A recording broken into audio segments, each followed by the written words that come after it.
xel du tàmmu ji ko dundu gu rax jooyi ku ne xamul solo yi cukaagu na weli mi jenoki na gasa fedde ɓamtare ogo on calminama tigui rigui no hannirta ni dokke kam noppi moon seeɗa mi ara cukaagu no weli mi jenoki na gasa belam eɗen gandi hande ko samedi sen mbi samedi hakkillaji meɗen foof garay invité surprise taw noon yuɓɓinta ɗum ko jibisi ogole on saaha min be ko yifo happo wiya kañum jeeyi hunde fof gollo wiyata kañum teyi invité surprise moon hande so tawi 20 heures yoni ma jaɓɓoɗo mawɗo jontaɗo mawɗo jiɗɗo hoore muɗum mawɗo jiɗɗo wuuro muɗum worano haade wadda jedda fijo ɓonta ko paɗe ñalla hiire bedda añi nande hoto mbaɗe ko mbaɗa ma en jewtide makko ko heewi mawɗo mo ganduɗa hoorema baɗɗo lappi kewɗi beele o woni ko Dakar walla ko France walla ko Côte d'Ivoire walla ko Gabon ɗum ɗon laaɓate en ko so tawi 20 heures yoni cukagu no weli ijannokina gasa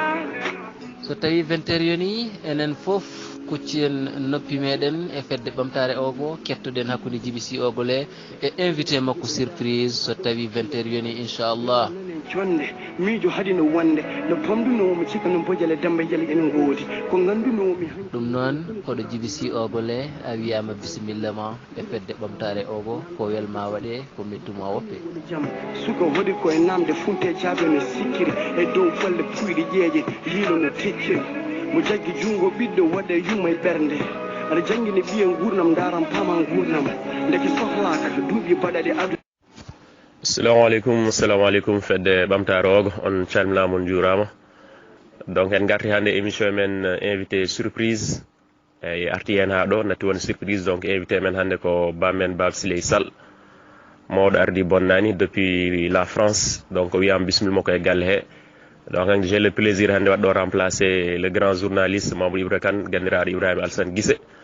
ɗo hannde ko Cheikh Diaby ari ɗo henne pour wadde émission o so Allah lamɗo jaaɓi donc bisimilla ma Baba Siley. Voilà, donc je disais il est 20 heures ici à Ogo, 20 heures à Dakar, 21 heures en France. Donc Baba Siley to ganda fof o yam bisimilla ma e galle he.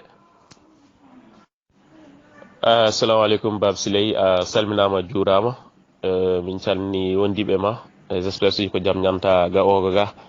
E ko wona ɗum ko somin jiiɗi andude hannde hol biyeteɗo Siley Yadja walla Siley Mamadou, on woni holon?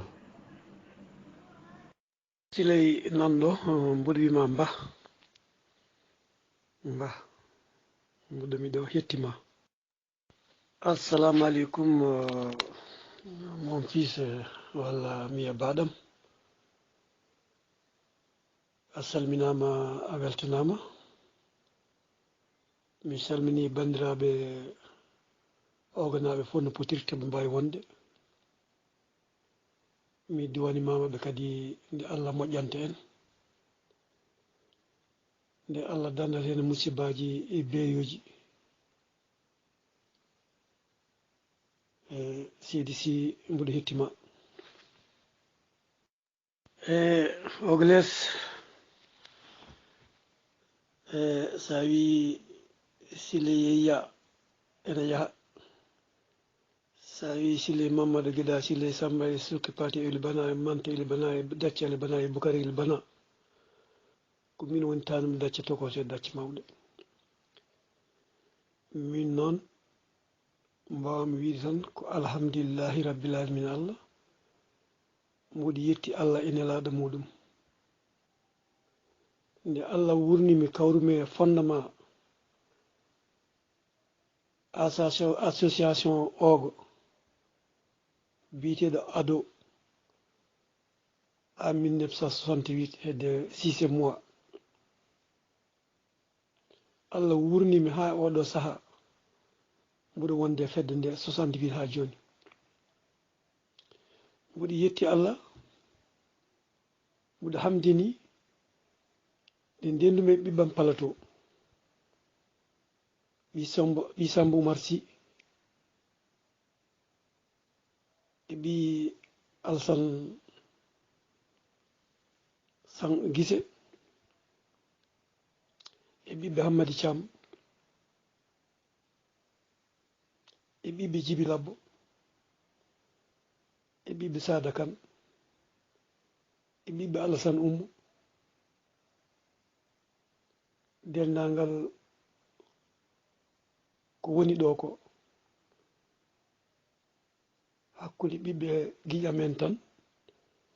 e ɓiɓɓe feddam dow ɗum neɗɗo ene foti yettirde ɗum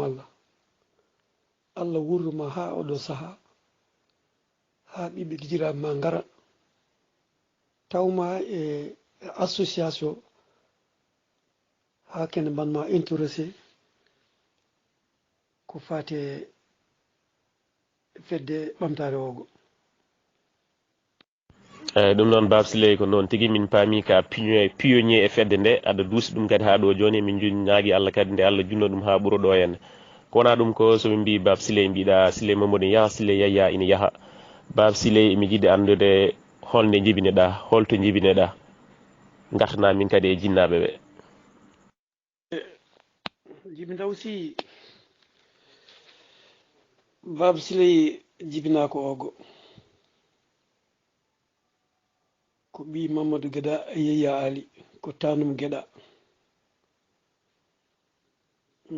Guéda noon dañi ko Mamadou Guéda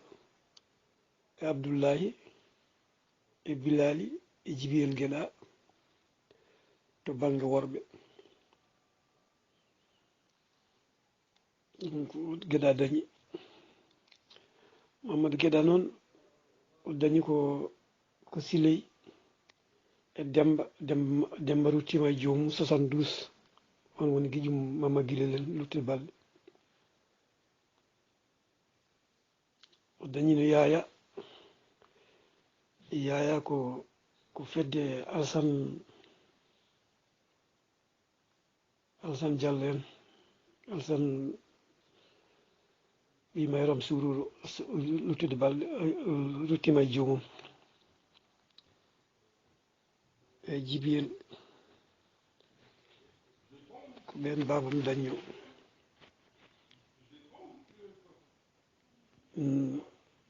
jibinami ko ogo ɗon mawnumi e ha jaltumi jaami Dakar nami jangde machine en 1964 mbirimi eyyi ɗum noon Baba Sileye jibina ogo mowni ko ogo donc sen duttimo tan duuɓi kewɗi caggal Baba Sileye est ce que janggui école walla janggui tan ko urano walla janggui ɗiɗi foof. école mi janggani nde taw noon nde école ari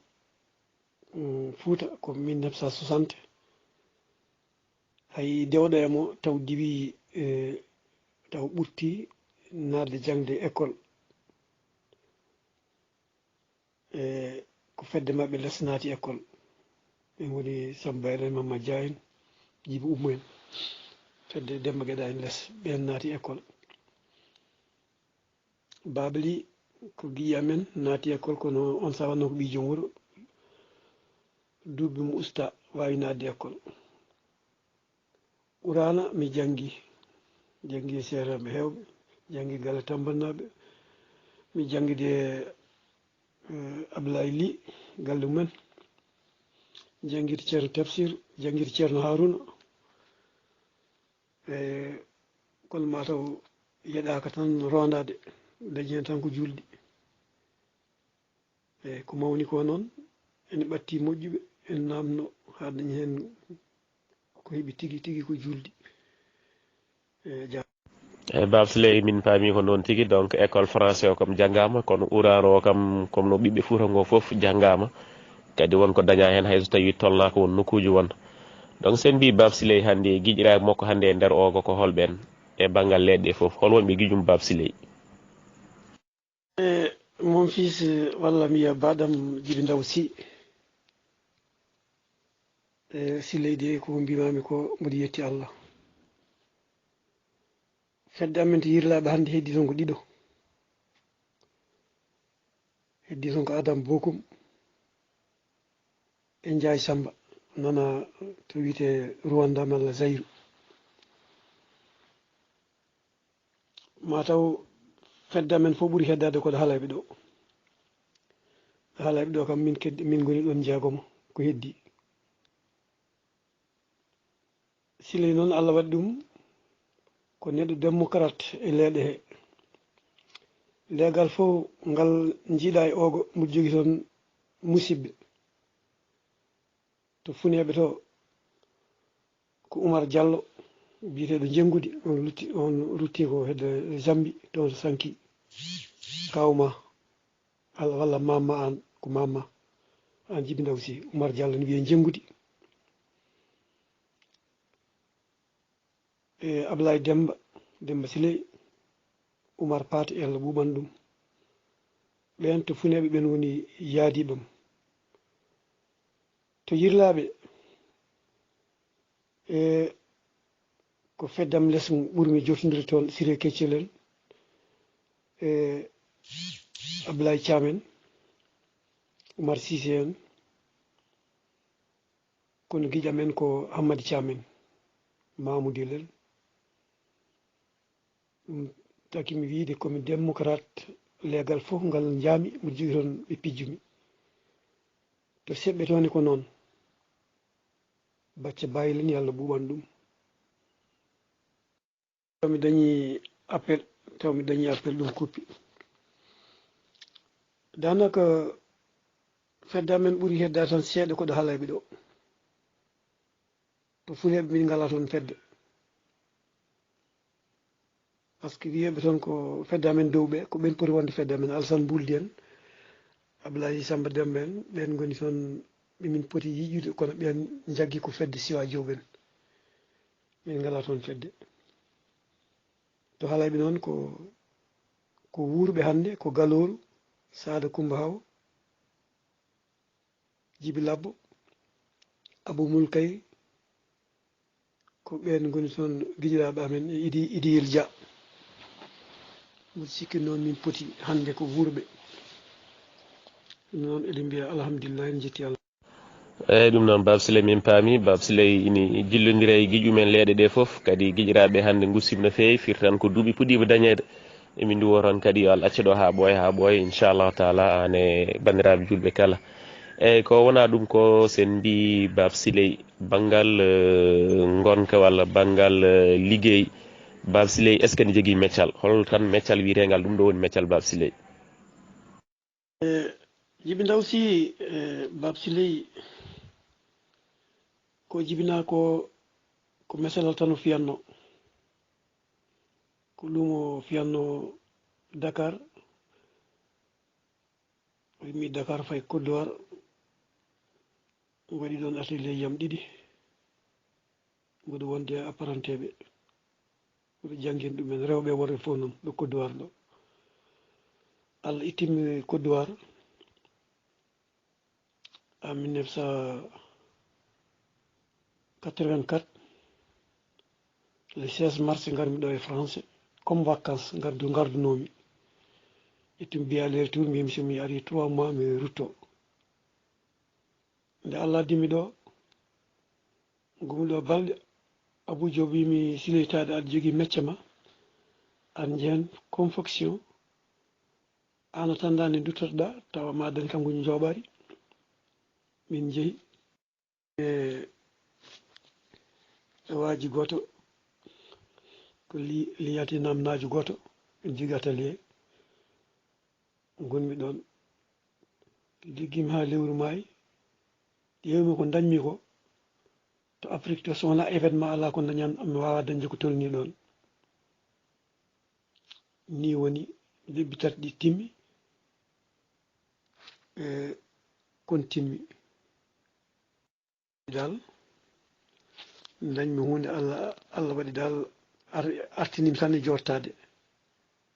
taw mboɗo woppito atelier am noddumi gonɗo e atelier o mbimi ɗum mi felti joɗade coonmi machine ngaji jooɗimi ko ɗum woni jondam e français eyyi Baba Siley ɗum wiyete ko vision donc a wi nane a janggani école kono haqqille o woni udditi donc sa yi a waɗi balance o tan a waɗi PC ganda na hoore ma ko dañca France ko ɓuuri ko dañca ga ko yomi jooɗo heddi ko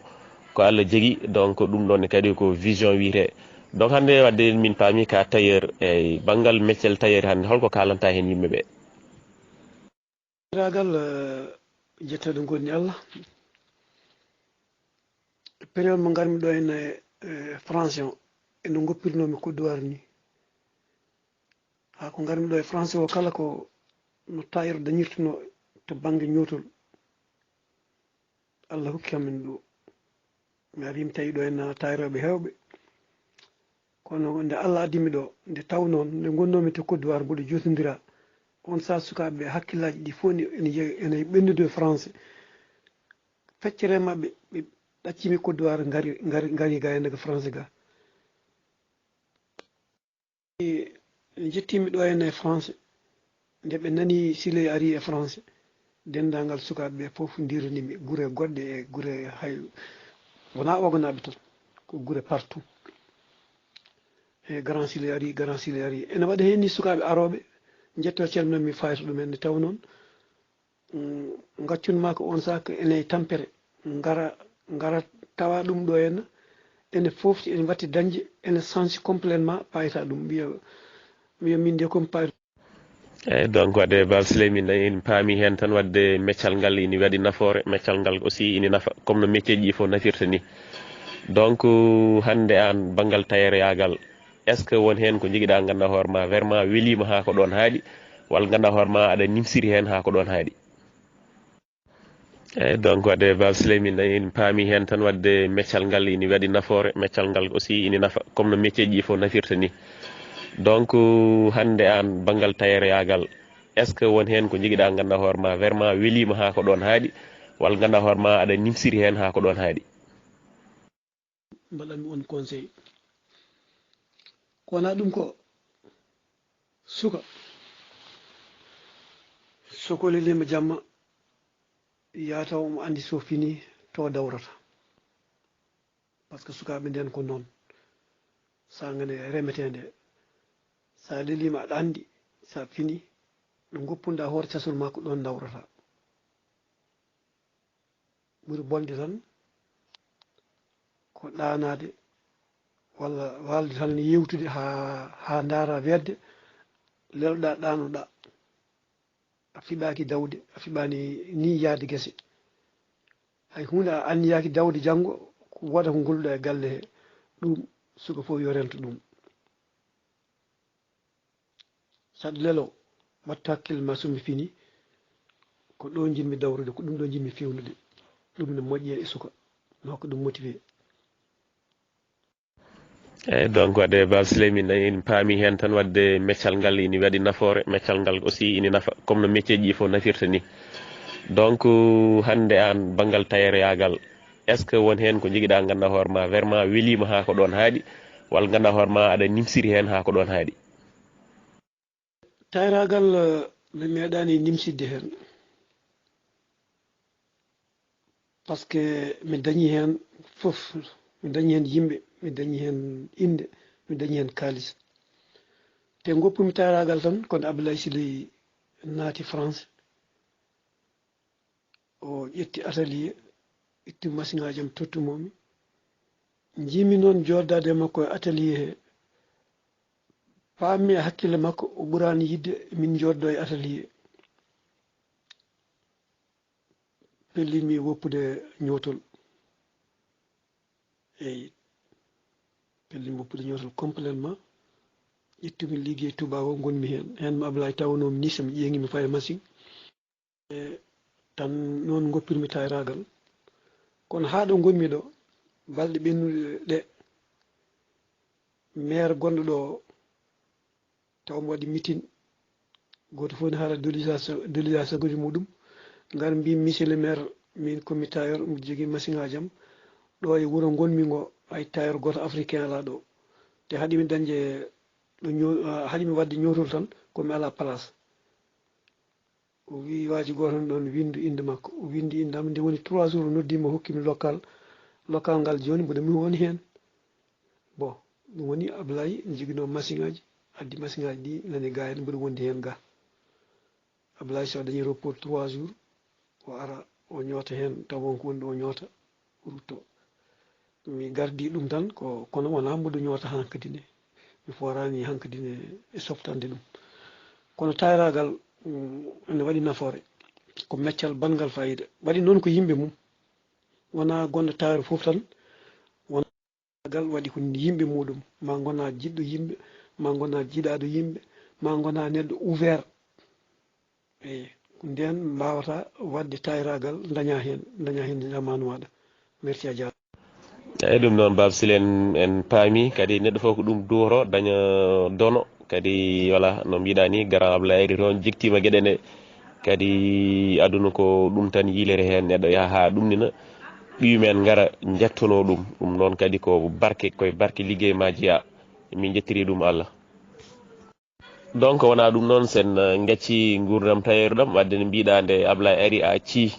tayeru yagal ngal hankkadi ni keddiɗa tan e ligguey tubake ɗo joni kam duuɓi ma kokkima taw yaade Allah traite est ce que a waɗi traite walla ha joni aɗa continue ligguey tubak o liggey tubak depuis 2016 mi mbaɗi retraité terinmi joni ɗo gonmi ɗo komi teriɗɗo alhamdulillahi rabbil alamin Allah sukaɓe puɗɗima garbinde nde terimi ha gasnumi mbimi Abdoulaye min de mi tiriti o wimi baba sa tiriti hay hirande galle nde a tiriti hen kala ko dañƴa ɗum ko an andi no mbaɗirta en jettumi Allah noon manmi joomam dañde ɓesgu ma ɓene mbima hankkadi ne sa tiriti a tiriti hay hirande ko yettere Allah no feewi nde taw noon eɗen mbiya so doole donki yo doole keɓɓo kono ɓuuri yodde koye doole keɓɓo gila doole ne keddi ɓe keɓɓitima gila mboɗo heddori ko yettere Allah no feewi kadi ko ɓesgu mo ganduɗa e ɗoftigu hengu caggalam kala ko goto mabɓe ko hoyɗi so fini noddatam haalanami ɗum ko yettere Allah no feewi merci monsieur Sy eyyi Baba Sile ɗum noon ko yettere Allah no feewi vraiment minenne min ndendema yettude Allah nde voilà kamɓene ɓe mbiyama bravo et courage eyyi ko wona ɗum ko tan haade men uddude banggal gurdam ma ɗo pour fade vie associative hande holko mbasiytoɗa yimɓeɓe holko mbasiɗa yimɓeɓe banggal golle banggal ɗannigoyagal e foof holko mbasirɗa hen yimɓe guddirɗo ɗon yimɓe paye dawal gongal Djiby Ndaw Sy a salminama a juurama ko mbaɗanmi conseil sukaɓeɓe hande yonti taw ka suka sa ɗannima yo hakkille ma wonne e dañde hunde tawa sa huuti ka jottotoɗo so mbaɗa commerce walla ƴeewa no gollirɗa tawa koye leydi ma gonɗa andugal tan aɗa yaha tan aɗa arta gurdam ma fo aɗa waɗa hen mi waɗani ɗum conseil hay goto e sukaɓe sa ɗannima Allah hokkima ko dañata watta hakkille ma wadde hunde to leydi to tawa sa ayi a joɗoto hay ɓuura hunde ɓuurani wadde fayida liggade e leydi ma aɗa daña mbaɗanmi on conseil ko wona ɗum ko suka sokolelima jamma yataw omo andi so fini to dawrata par ce que sukaɓe nden ko noon sagane remetede sa lelima aɗa andi sa fini ɗo goppuɗa hoore casul ma ko ɗon dawrata ɓuuri bonde tan ko ɗanade walla walde tan yewtude ha daara wedde lelɗa ɗanoɗa a fiɓaki dawde a fiɓani ni yaade guese hay hunde a anniyaki dawde janggo ko waɗa ko golluɗa e galle he ɗum suka fof yo rento ɗum saɗa lelo wattu hakkille ma somi fini ko ɗo jinmi dawrude ko ɗum ɗo jinmi fewnude ɗum ne moƴƴi e suka no hokka ɗum motivé. Bab Siley ko noon tigi joni vraiment aduno kam ala hen foto weeɗi e wonde ladde kadi ni muusi no mbiɗa ni vraiment ko yiyande neɗɗo daña yaha liggo dañi hunde ara waɗa investir to woni ɗo ƴeewno joɗori ɓallowo ɓesgu mum ɗum ni waɗi fayida ha maayi min mbote wiide dañde arsugu mum e nder wuuro mum ala ko ɓurɗo welde kadi ko noon tan gorko kam jeeya jonde to ganduɗa foof dillat tan donc eɗen ciftinoro yimɓe tan hannde invité surprise men ko Bab Siley Sall depuis la France yimɓe jokka e dawol gongal. suka ɗoftade ɗum mawɗo ko nafoore muɗum minen de min nimsitani hen.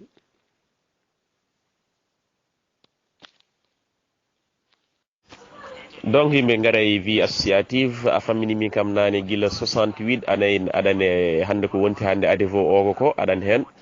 donc ça veut dire no mbimna ni koye piuñoji he jeyɗa koye fuɗɗuɓe he jeyɗa kadi ha joni aɗa woni hen holno jiiruɗa gurdam association ɗo e nder ogo. par ce que sa yimi suka ɗofta ɗum mawɗo ko nafoore mum ma dañ hen gandal kewgal ma dañ hen teddugal ma dañ hen jurum par ce que minen adan ko waalo daytuno min jogui bamɗe amen min dawa min jofta kala mawɗo min kawri e lawol min e Demba Miñam min tello e bamɗe amen min wiya mawɗo yo ar waɗɗo mbabba ha min jetto walla taw ne jogui dongal muɗum min ƴetta dongal mum min jogono ɗum min jaada hen ha min jetto heewi mawɗo mo mbaɗanɗa noon sa yettima janggo o nelante baboyam so jamma ari gara galle sa ari ne jogui ko hokkanma ko waɗanma nafoore ɗum wiya sukaɓeɓe ko needi hokkata ɗum respect mawɗo hokkata ɗum ma dañe mawɓe ko ganduɗa kadi naftoro e cukaku ma ha mawna ɓe mbatti hen hakkillaji. Djiby Ndaw Sy walla wiya Djiby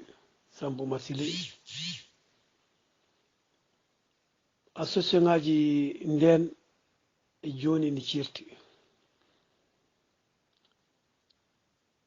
adan sen mbaɗi règlement meɗen en mbaɗi hadde men par ce que en 1972 wonno président jeunesse ko Abou Keccel o fayi ɗannade o acci ɗum e junngo Salif Niane nden so wiyama en kadi ɗum ɗo goto fof renata hadde nde ko ɗum woni ko nafanno nden nder ogo mbiya gendarmerie ari galle jeunesse ari galle ma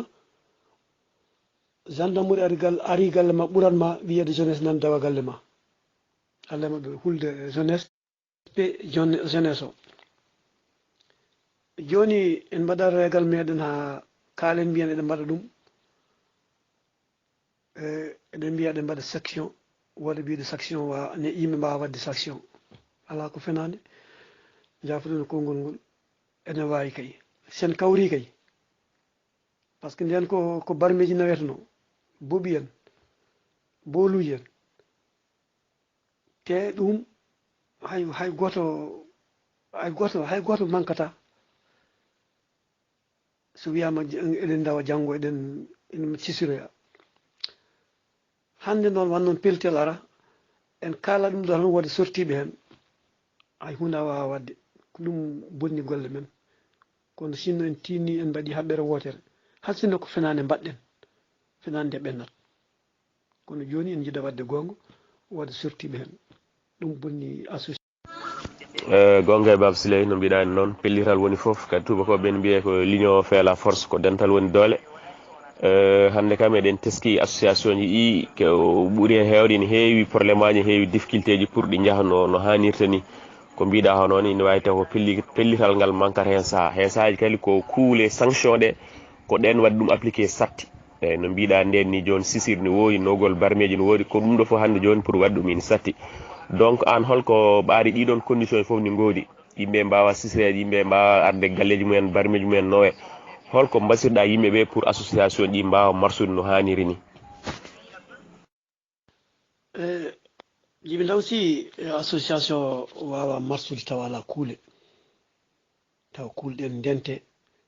kuule ɗen e kule ko wonno nden ko e joni ene serti joni en mbawa hadde neɗɗo en mbawa kuppude robiñ mum par ce que min tawi huɗo yoɓa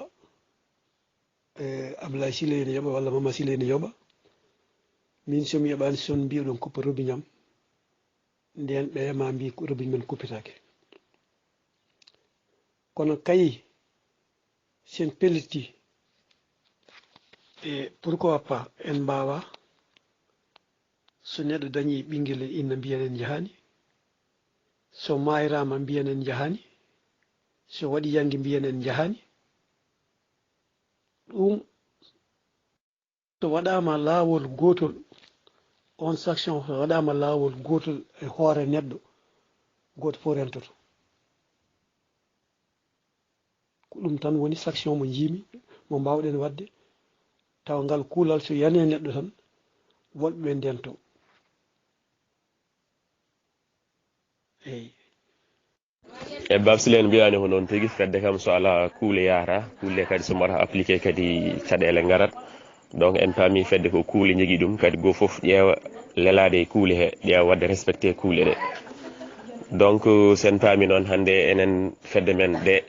woni FBO walla ADEVO ji ɗi hol ganduɗa hoorema vraiment kuule hannde lelnaɗe ɗo surtout e nder fedde ɓamtare kuule ɗe ganduɗa hoorema ina lelna ko kuule moƴƴe ɗe ganduɗa. eyyi mbiɗen ko fedde ɓamtare ogo caggal noon en mbi fedde ɓamtare ogo kala keɗen mbaɗa e fedde he ya taw eɗen gandi ɗum ɗo ene ɓamta ogo tawona gueɗe bolle puyɗe walla gueɗe cewɗe walla so wiyama kuugal ene waɗe wooda ƴettuɓe par waya no cellule pircas o e fedde ɓamtare ogo nde wona gotum taw fof noon ko gotum par ce que cellule o ligganto ko fedde nde cellule o so fewji addi e fedde he holli ɗumen en jaɓodiri ɗeɗo kuule poɗɗen tan ko heddade hen kadi so neɗɗo waɗi faute neɗɗo fof e juuma so juumi o waɗama sanctionné gaccemo kanko on wawi haalande hoore makko wonti neɗɗo waɗama sanctionné woɓɓeɓe ne gara ne mbaɗana ɗum intervention addata ko haala juurka ɗum noon haala kewka moƴƴani e fedde baɗaɗo yon gaccu tan o yolta hujju makko jomum ni hewani respide heewi tan tane andi wonko waɗi heewi soko arti wiye jaafuɗe kam koye mi tinano kono noon goto fof wiyama nanna hen ɗemgal mum koko mbimi nane ko way kono fiide gujjo ni garɗo fof wiyata ko ma meeɗe hen haala mba ko noon garɗo fof wiyama meeɗe hen ɗum woni ko julnata haala ka tawa haala ka ko bolle puyɗe seɗen jiiɗi ɓamtude fedde men eɗen jiiɗi ɓamtude wuuro men so kuugal yana e neɗɗo enen fof janten emo kuugal yoni o mbiyen ɗum waɗi ko fewani mbasen waɗandemo intervention ko noon jiirum min eyyi babsile ko noon tigui kuule ɗe ɗe lelnama ɗo henne kadi ɗe mbaɗama discuté ko juuti donc ha yimɓe ham jabnoɓe salinoɓe foof hankkadin ha yimɓe paamo tigui hen donc no mbiɗani ko noon tan enen fof en pooti ƴewde heddade e majje an hande so tawi no won kuugal ngal jiiɗa ganduɗa hoore ma eɗen pooti changé ɗum walla eɗen pooti yewtude hen beele ne changé ko holngal wonata min kam kuule ɗe foof ko joom hakkillaji en ndendita cellule pirtas o ɓe mbaɗi ɗum filtré ha laaɓi nde ɓe puɗɗi addude ga fedde ga yo ƴeew ko gandumen tan kala ɗo yimɓe kawri addama e fedde he yimɓe discuté hen ha kawri waɗama adopté bandiraɓe min to banggam kuugal ngal ɗon foti tan yimɓe keddo hen eyyi yimɓe keddo e ngal ɗon kuugal tan ndewa ɗum ha jamanu sanso so jamanu sansi kadi jottoɗen sen jurnitimen gandi ɗum ɗon foti ittede guittel walla ɗum ɗon foti ɓeydede ɓeyden aduna ko noon tan yo yimɓe jaada jamanu tan ko ɗum gandu hen eyyi joni Baba Sile en namno tan nden holko sendi association ji nden association ji joni banggal no ɗo mbaɗiri fonctionné ni hol différence majji différence majji ko needi par ce que min ƴeewi nden minen en 1968 wonno mawɓe amen ɗon ko Demba Hawa en Amadou Ali Djiggo en somin jooɗima maɓɓe e goto amen fof ne jogii needi ha saɗa haala ma ñaagoɗa konngol dokkeɗa konngol ndeke noon kala ko jiiɗa e aduna ko needi ardi oɗo sahaa noon enen sukaɓe ɓe ene heen mocce vraiment ene keewi needi ene jogii hen noon way kono babali en ni eyi kalas babali en Ibrahima Guissé en needi mumen wonɗo haaɗi ko ɗum serndi ɗum ɗum taki so yimɓe jooɗima haala ne heewa ma jawata famotirde par ce que hay goto hokkata goɗɗo on gueɗal merci eyyi Baba Sile ko noon tigui e donc profiten tan ɓaade ko vie associative gonɗen hande sen ƴeewi banggal Sénégal ga surtout banggal Dakar donc association nen toon wiye AERO amical des élèves étudiants ressortissants de Ogo enen fof ɓe gandi ko amical ko association ganduɗa hoorema eɓe jogui caɗele no fewi banggal logement enen association ji gueɗɗiɗi ɗi walla enen ɗanniyankoɓe ɓe walla enen tan hande ɓe Allah newnani hunde ini nangge hunde ɓe holno mbawɗen wadde organisé holno mbawɗen waɗirde feere ha guitten e caɗele logement caɗele logement sen darnima ɗen en mbawi ittude ɗum e caɗele par ce que hasinno wiya ko kala ɓiɗɗo ogonajo hitande fof yo waɗ ujunere par ce que Kadia Diop haalino ɗum Kadia Diop meeɗi haalde ɗum ɗo goto men fof yo waɗ ujunere ɗum so rendi ma en mbaw dañde hen gueɗe kewɗe ko arata ɗo ene ñagule walla eɗen mbaɗa keɗ ko foof ɗum sene renda hitande foof ma en jogo un fond de caisse mo ganduɗa tawa wonko ari eɗen mbawi ittude hen kadi tawa eɗen mbawi yoɓande étudiaji meɗen kadi mi yii étudiaji ɗi plusieurs fois ɓe gadda ɗo haalluji ɗi étudiaji ɗi yimɓeɓe ene wayata kono rumtiɓe ɗum ni kono yimɓe ne poti toppirade ɗum ko ɓesguji men ko jardin ŋeji meɗen jardin noon saɗa yiiɗi dañde hen ko nafata wa rosat ɗum kamɓe maɓe mballe no ɓe jangguirta ni Amadou Oumar Ba ne haala ɗum ɗo tout le temps kono hay goto meeɗan haalde hen konngol mi anda pourquoi eɗen poti toppirade ɗum mballen sukaɓe men no guure ɗe foof mballirte sukaɓe mumen mbuɗa andi noon won hen gueɗe yimɓeɓe ne juulito ko wayno kalsuji moon onon hande janggannoɓe batti jangi e woɗɓe ganduɗa hoore maɗa e rewnoɓe ɗon ha gondi fonctionnaire uji mawɗi ene jejjiti étudiaji ɗi ɗum yimɓeɓe mbiɗi sikki tan hakkillaji mabɓe ne hen par ce que sa rewi nokku a jangi a andi mette jangde no wayi musde ni a rewi université a andi no wayi musde ni sako Allah waɗima an a ɓenni aɗa foti yeccitade ɓen ɗum mbiɗi sikki tan yimɓeɓe ene jeeya ko jurnitto kono koɓe fodɓe wallede min de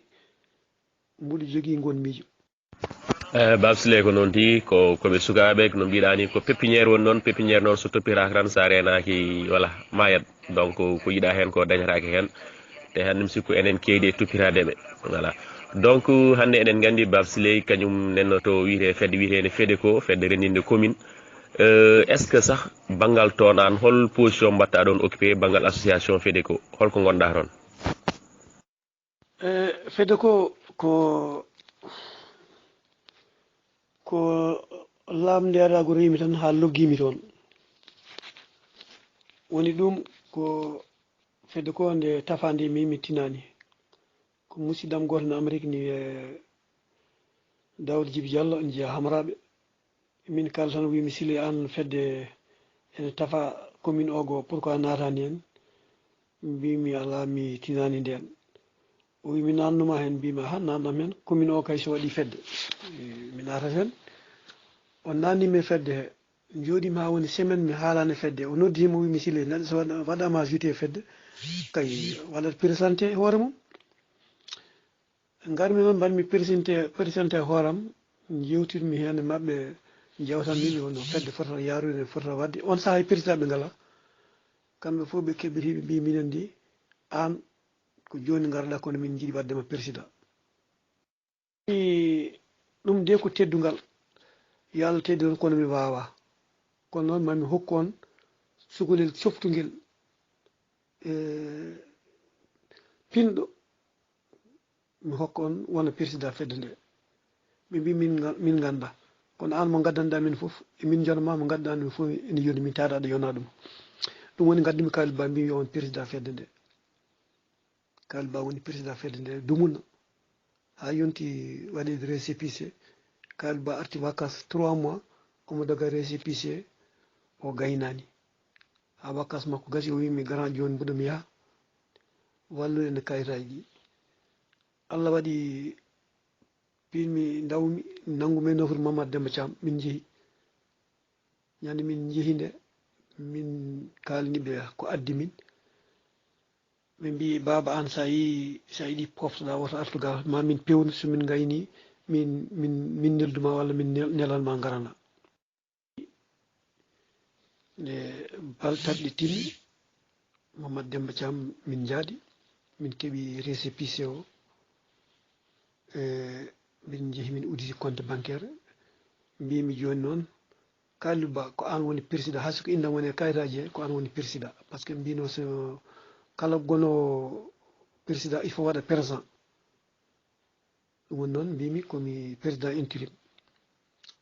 gonmi hen hitande mbimi hitande timmi ƴette association ƴeewen mo mbaɗɗon président ɓe mbi ala minen kay ko an aɗa yonimina joni continue mi hen ha décembre ɓennuɗo le 16 décembre mbimiɓe mandam gasi ƴettite fedde moon ɓe mbi eyyi joni ha mbaɗen règlement compte ɗe ha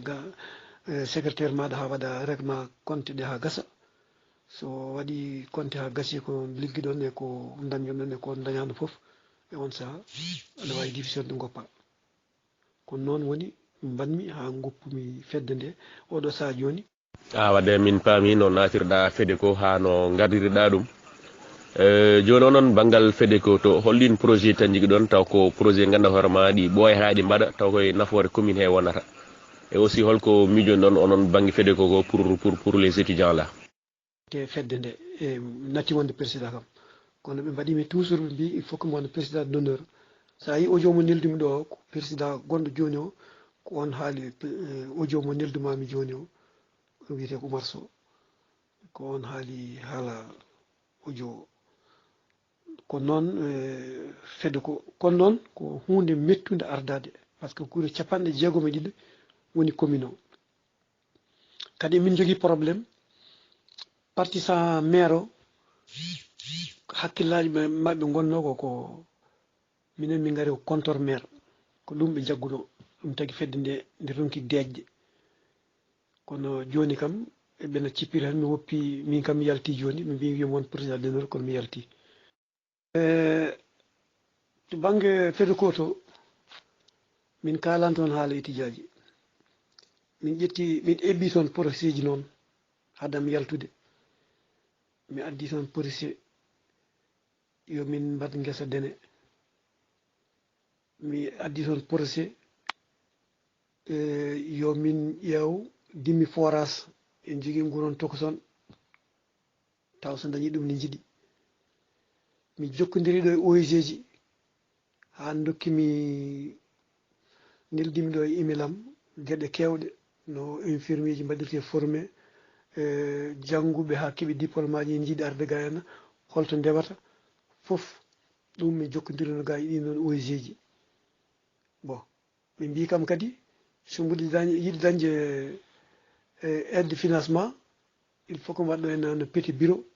no comme cellule ni hay ɗum mi waɗi ɗum programme mi waɗɗo hen cellule donc min maire gonɗo ɗo hen o kañum hokkimde hen feere wi soko ɗum créé e on saaha mbiɗa wawi dañde balle e leydi he min dokkanoma ɗo matériel uji kewɗi kono gandi matériel uji ɗi naw ɗum ko tampere wan noon fedde ɓamtare o ko dañino hen caɗele ko hen daɗuleji hen ko wayno matériel équipement dispensaire uji bon gandumi ɗum ene heewi caɗele ene heewi tampere dal min mbi min mbawa ɗum gueɗe kewɗe mi ebbino ko hen min gonno voilà ha joni ko hen wona ko continuité voilà donc Baba Sileye en paami wadde Baba Sileye ko neɗɗo association tugganma tan ado 1968 ha ADEVO ji ha fedde ɓamtare ha FEDECO etc donc vie associative o ina waɗi riche machallah donc question cakkiri tan e banggal vie associative an hol jikkuji tan ɗi gandanɗa hoorema ina gona e fedde ha bonnoro ɗum holko wonata e fedde so wi fedde noon ko yimɓe fedde nde ha bonna fedde nde ɗum ko holɗum bonnata fedde tan koko woni to FEDECO to parti ji politique par ce que toon ɗi gomi toon nde mboɗo haaɗi politique mboɗo haaɗi diineji ɗi par ce que si min mbi en garta ɗon diineji fala en nan ɗon tijane nan ɗon ladiri nan ɗon tawi min mbi min mbaɗa hen diine tan addata ko caɗele ɗum tagi min mbaɗi interdit diine o e politique o kono ha joni politique ko mi ronkuɓe ko woni fedde ɓamtare o ko ɗum teɓɓito toon saaha foof a yiyan neɗɗo ara tan ala haala lidiri muɗum hankkadi coow wona hen kadi semaine taw ko ɗum dukete politique kam ɗum ko hunde yawde bonnude e parti ji kalaji ɗum nante fedde FEDECO to kalaji diwan cankono e diwan hombo surtout ñande nde maire o wini hefta leydi hombonaɓe mawɗe addi to FEDECO to wonti parti ji cankonnaɓe banggue hombo banggue heddiɓe kadi goto fof wolɗo yanti kala eɗen calɗen parti calɗen nannude politique so neɗɗo addi ko moƴƴi noon mbiye ɗum Allah jarama o jarama o moƴƴini e kono wiide tan hande ko kaari ndewe kaari ɗum si interdit woto mbaɗe hen ɗum ne bonna fedde ouais Baba Sileye ɗo min paami ɗon no feewi donc wiyama jarama min paye dawal tataɓal émission ngal donc en cifnoro yimɓe tan hande émission invité surprise koɗo men ko Baba Sileye Sall wiya Sileye Mamadou walla Sileye Yaya face Djiby Sidi Ogole walla di hande Cheikh Diaby donc Baba Sileye yimɓe ɓe nayi toɓɓere tateɓere ɓe garten hankkadinte e ADEVO ji men ɗi donc a haali ɗo haala ado hande eɗen kaala haala ADEVO association pour le développement du village de Ogo saɗa waɗa comparé ɓaade an Allah hokkima tawede ko hanki ko e ko tawede hande ko emin duwa koɗa ya tawe ko janggo ko hol différence jiiɗa e ADEVO ji hanki ɗi e ADEVO ji hande ɗi ADEVO hanki welni ɗum kene waɗi namdodiral ene waɗi pamodiral on saaha doole ɗe gonno koɗo Dakar ɗo enen doole men tan ko Dakar o so tiiɗi tan Fuuta tiiɗat par ce que nden kala ko kewi yimɓe gimmoto Dakar paya Fuuta ko kewi fof ko noon mbaɗanno fedde ɓamtare Ogo noon ko fedde ɓurde risde ɓurde jogade gollal no jiirumi e ko ɓenni kono eɗen manki ha hande e rewde lawol par ce que Dakar ɗo eɗen jogui ɗon sukaɓe yontaɓe nan ɗon soɓe darima tan darima association gonɗo Dakar o rewat lawol holi ɓen Mamadou Dioula Sow Abdoul Aziz Anne e Salif Anne to Kaolack Tidiane to Thiès Tidiane Ba mawɓe nan ɗon hayso ko nayo maɓɓe tan ɓe jiidiri e mawɓe ɓe mbawi fewnude hande association Dakar o soɓe jiidiri Ibrahima Ba Yaya Sow ɓen tan soɓe jodidima ɓe timmi yimɓe nayo ɓe darima ɓe mbaɗi président e vice président trésorier maɓɓe ɓe piɓi tan lewru fof ɓe jooɗo kamɓe ɓe nayo walla koɓe jeegomo garɗo fof tawataɓe hen e Amadou Abdoulaye Diop Samba Thiam ɓe so daari tan piiɓi ɓe jiiɗi wadde fedde nde ɓe dartina ɗum ɓe dartintude ɓe mbiyata ko ha yimɓe fof ndenta yimɓe fof mbawata rentude fedde waɗi tan ko ɗowoɓe ɓe gona hakkude ɓe gona ɗoweteɓe soɓe mbaɗi noon fedde yarat yeeso so Dakar darima tan Fouta daroto so Fouta darima wonande wonɓe ladde ɓe ganduɗa ɓe donkante en yo piiɓe Congo en e France en France kam kañumen kam gandani koyemumen e wayno Amérique en Côte d'Ivoire en sukaɓe wonoɓe tan sandulin tan piyata sa namdima tan mi mbiyan janayma soko fedde nde darima ɗo Dakar ɗo nden ko noon wonno sa ari a wi ciɓɗo Dakar ɗo ɓe jahat galle moɗon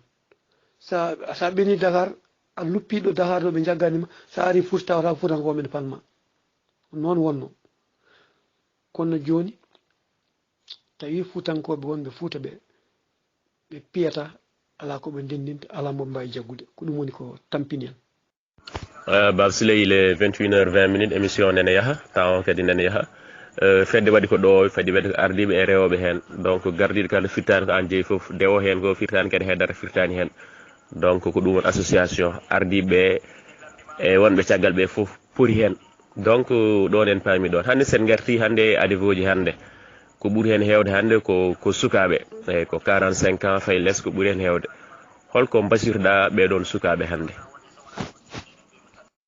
mbasitimi sukaɓeɓe yoɓe gandu ɓe mbaɗa e hakkillaji mabɓe kamɓe goni fitiri ogo janggo koye mabɓe yakora so goto e mabɓe fof waɗi hakkille muɗum ko jakoraɗo tan ogo yarat yeeso min tan ko ɗum mbaɗanmiɓe conseil yoɓe tinno ko kamɓe goni ogo kamɓe goni fitiri ogo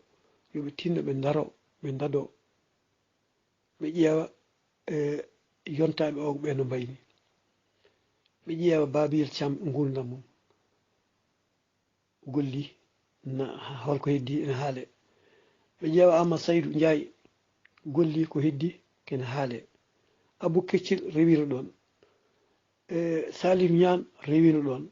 goto fof waɗi ko foti wadde e ɗum noon ha garten e joom wuuro meɗen ala fof no darodaki ala fof no ala mo darodaki dardima e tanumen dardima e ɓiɓɓe mum fof ko yidde ogo yaresa o yeehi hande e ma en mbano wayni kono acci ko haalete neɗɗo ñamitaki yarataki ko golle mum tan saɗa golli tan an a mayata sa kala ko kewi ma haala hen ɗum si neɗɗo waɗima hakkille mum tan daranto wuuro mum liggo eyyi Bab Siley ñanden babdema hawni jami toon pour émission Oumar Abouyle waɗa ɗum préparé nde o winomi nden kamɓe ɓe jogui way kono gouvernement ni goto foof ene jogui catal to heedina goto foof ene jogui ko foti wadde en pawi ɗum noon ko organisation donc puɗɗiɗo guila nden ha joni kadi ina jokki a haali kadi a wi nden force mon surtout onon ko rentude nde e needi ndi minen hannde en tant que jeune uji ko ɓuri heen heewde a wasi min yomin nganndu ko minen ngoni woni futur ogo ko minen ngoni poti jektade ko minen poti jektade ogo ko minen poti wadde déroulé développement ogo ɗon kadi mo sikki kal jeune kal darini tan ogo faami ɗon eyyi somi wi tan ADEVO ji ɗi hannde en ɓuri nganndi ko ɓuri hen heewde ko sukaɓe gardi ɗum donc en paami onon hanki no gonirɗon hannde kadi en nganndi kadi no gonirɗen min nani kadi wasiyaji ma e banggal jeunesse o wonde men futur ogo ko namdotomami tan woni hannde mawɓe wonɓe e nder ogo walla mawɓe wonɓe e nder pelle ɗe que ça soit ADEVO ji que ça soit fedde ɓamtare ogo est ce que eɓe mbaɗi koɓe poti wadde ko c'est à dire ɗowde sukaɓe wadde conseil sukaɓe aɗa andi mawɗo nde o wawata ɗowde cukalel ma cukalel ngel suusamo cukalel ngel kadi susna kanko susnata cukalel ngel hoore makko kono so wayani noon tan communication moɗon mankat min de kala suka mo gondumi ene andi hakkundam e muɗum so min jooɗima min jewta mangu ngu mi jojjintum ɗa heddo hakkillaji ɗi tawi ka mawɗo aɗa yiɗi wallirde sukaɓe a woppan mangu ngu joña ɗum ɗa ƴeewa sukaɓe joom hakkillaji en noon jewtida men kalda e mumen ko ganduɗa ko kolla ɗumen kañumen kadi par ce que onon sukaɓe nana e moɗon ɓuuri minen min mbawi ɓuuri minen hakkillaji ƴeewa dañde hakkillaji sukaɓe ƴeewa dañde hakkille e ma ɗum woni son joɗodima jewtidon pamodiron kala ko ƴettuɗon jaadon hen kono sa ƴetti manggu tan a joñima ɗa sukaɓe mbi oɗo ko mawɗo min cuusa yettade ɗum walla min kelsa ɗum nden on mbawa gollidde Sangor a salminama a juurama a weltanama mi heeɗimama mi weltanama Yero Sangor anen a salminama ham yimɓe Guelel Sangor Guelel Diong onon fof mi heeɗima message uji moon mi weltima Allah jarama on jarama kono woni moƴƴu voilà en paami donc ko no mbiɗen guilanani tan ko dental woni doore voilà ko mawɗo tekkata kono ko cukalel rondoto voilà ko mawɗo feejata kono kadi ko cukalel rondoto hay sinno sukani jogui peeje donc pour wiide tan donc mawɗo e cukalel ko ndentata ko jiiɗi wadde ko mbaɗa ɗum no ɓuuri newrade e no ɓuuri weeɓirde ɗon kadi famama no feewi donc ɗum hannde enen les nouvelles génération là ADEVO kaltuwa e wonde mbaɗen feere dañon mawɓe sara men ina mbaɗen conseil ina mbaɗen tette ina kollen laabi ɗi enen ne jaaɓen heeɗade kamɓene ɓe jaaɓa ɗowde hen voilà donc régie wiyen il est 21h30 donc eɗen keddora 30 minutes voilà yimɓe gudda kadi ngalɗo dawal mais haade men guddi ɗum tan mi porfita seeɗa question mo ponnoon posé vie associative rawane nde min jiyannoma terrain to ogo ɗo voilà arde wadde encouragé sukaɓe ɓe arde wadde min encouragé minen entraîneur uji minen jour uji aɗa waɗa hen kadi olema doolema e olema aɗa yahata ko ɓuuri ɗum ko ganduɗa hoorema tan ko wawi haalede ɗo ko woni aɗa waɗanno hen doole ma kadi aɗa arno ha terrain aɗa waɗa yimɓe encouragé donc ɗum ɗo foof ko yidde vie associative ko yidde wuuro mum hande ha joni so tawi an vraiment aɗa jogui yiyande banggal sport ogo eɗen gandi rawane yimɓe to jaltuɗo welani yimɓeɓe holko kalanta en hen Djiby Ndaw si a salminama c'est bonne question aɗa andi neɗɗo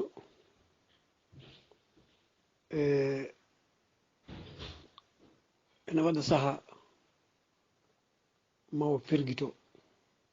so ferguitima noon o yeccito ɗo ferguitiɗo o anda ko ferguitima ko par ce que mi yii équipe ogo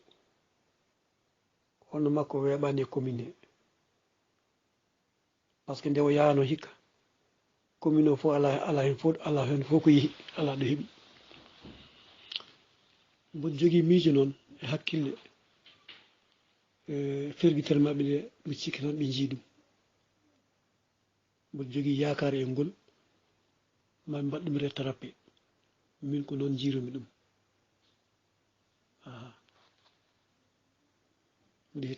voilà donc cher auditeur et cher invité donc nde ngalɗo dawal kadi eɗen goɗɗi ɗum payene dawal men nayaɓal yimɓe guddita ngal ɗon haade mumen terminde avec le dernier point woni 5e point o inchallah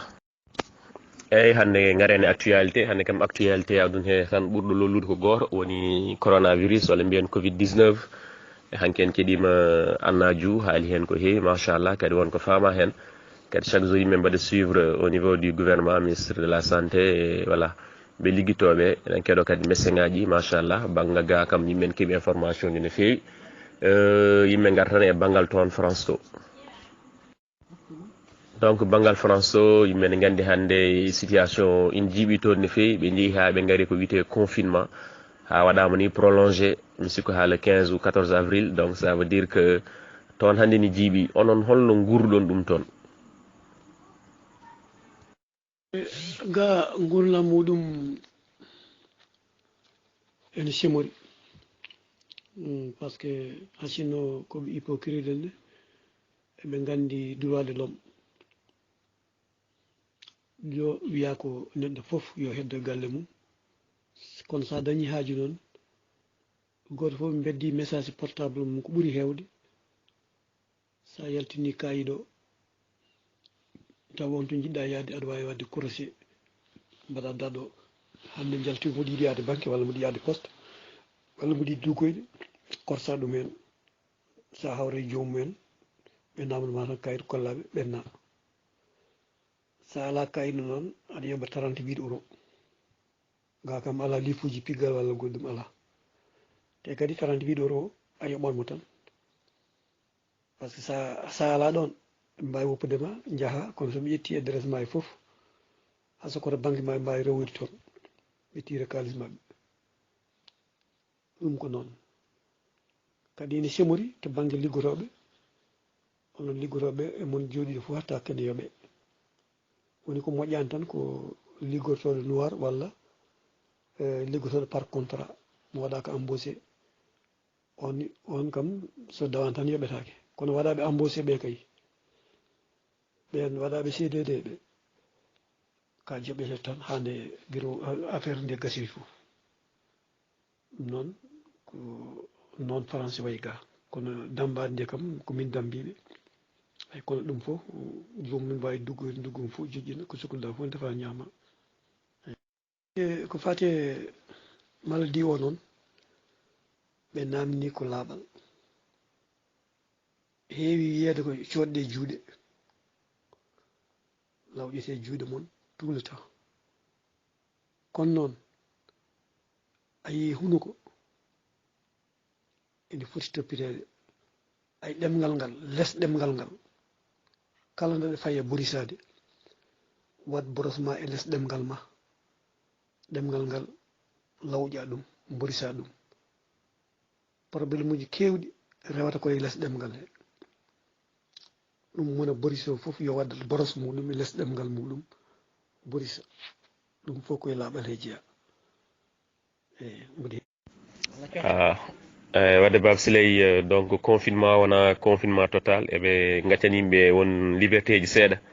e ɗum ɗo noon saɗa waɗa ɗum il faut ndegoɗa autorisation hande ñawo yimɓe nan toon ñawo vraiment o fuɗɗima yaajde kadi o fuɗɗima warde toon no feewi est ce que onon banggal ressortissant ji sénégalais de manière générale est ce que wonɓe nan ɗon toon heɓɓe walla ɓe keɓani bangue sénégal gandalam ɓe gandumi mi tinani so wona tan won audio goto nanmi waji goto ne haala omo wiya hande ko ɓalejo o wi kanko omo andi omo wonde maladie o kono maladie o saɗa wondi e mum heɓ galle ma tan ndeeƴa par ce que sa yeehi toon wona ɓe dokkuma poɗɗe walla ɓe cafruma wona haydara ɓe mbaɗama ta koye nder suudu ɓe coka ɓe wawata yaltude sa yaltinde ndaɓa woɗɓe ɗum noon